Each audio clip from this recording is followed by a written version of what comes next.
Bismillahirrahmanirrahim. Now I will come to the third important driver for the logistical activity, that is transportation. Also the part of this course, the title of this course is actually Transportation and Logistics Management. We would have some extensive discussion about, we will have that discussion about transportation, but at this point of time, I will give you just an overview so that you would know okay, for integrated logistics, transportation is actually important. At first, traditionally, if you can recall, I told you that transportation and warehousing were considered to be the integral part or actually everything of logistics, but it has changed. It has changed. Transportation is important, but not the integral part. You need to integrate it for a seamless activity in your supply chain. So transportation, the basic modes for transportation would be actually, there are three basic ways. One is the private transportation, contractual transportation, or a common carriage. Private transportation, enterprises or organizations may have their own transportation fleets or carriers, and they would be using it. So it might be possible they have the in-house capability of actually transporting their own product.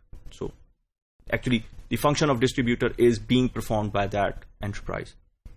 Contractual, you would go to some company or a distributor and ask them for the transportation, and it would be having some kind of quantity discount techniques. Let's say if you have more quantity to be transported, then in that case you have to pay less. The per unit cost would be lesser, or at the same time you can have a smaller fleet or transportation mode like trucks that would be used as well. So that containers may have like smaller capacity, but you may be paying more.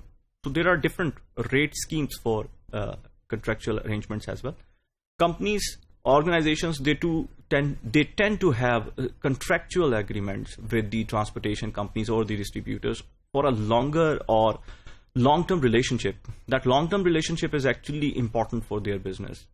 It actually shares the risk rather than I would be going for some distributor every time and asking for the contractual relationship.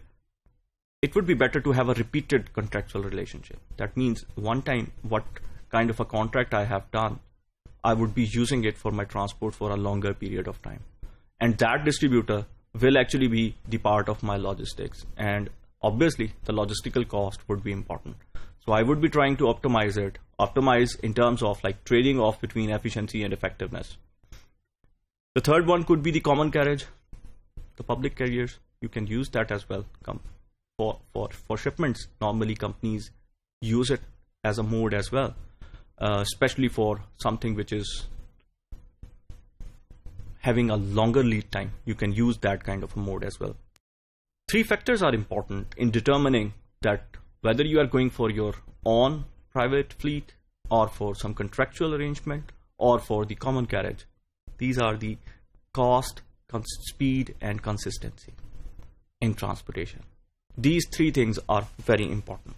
Now, consistency in transportation decreases inventory safety stock. This is one of the taglines. When you say consistency decreases transportation, consistency in transportation actually decreases the inventory safety stock. What do you mean by that? Actually, if I am consistent in my transportation, let's say my normal time is from destination A to B is, let's say, 2 days. And it is, let's say, assume it to be normally distributed. When you say normally distributed, that means normally I take 2 days. It could be like 1.5 days or maybe 2.5 days, but not more than that. That means the variation is not that higher. Let's say I'm not consistent. In that case, I will be taking like, for instance, from 2 days to, let's say, 6 days. That means my variation is very high.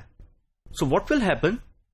If I'm a distributor, the retailer would be guarding himself against the variation in my transportation by having more inventory safety stock. Safety stock is something which you actually have with you for the extra if you say that variation is higher, I need some inventory with me so that I would not have shortages. That stock is known as a safety stock.